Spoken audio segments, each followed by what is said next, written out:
రామశరణ స్వామి, ప్రకాశం జిల్లా దర్శి మండలం వెంకటాచలంపల్లి అనగా మా గ్రామంలో ఆంజనేయ స్వామి గుడి టెంపుల్ ఇక్కడ ఊరి సమీపంలో ఉంది.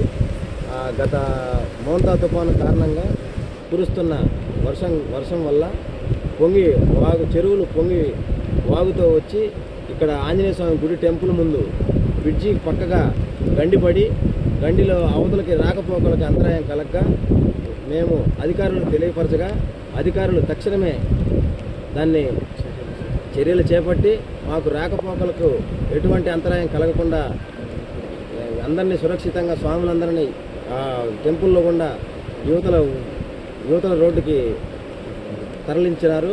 ఇప్పుడు మాకు అందరూ క్షేమంగానే ఉన్నాము. అందరికీ తక్షణమే స్పందించిన అందరి అధికారులకి, రాష్ట్ర ప్రభుత్వానికి, మండల అధికారులకు, మా సచివాలయ సిబ్బందికి పేరున ధన్యవాదాలు తెలుపుకుంటూ స్వామియే శరణమయ్యప్ప.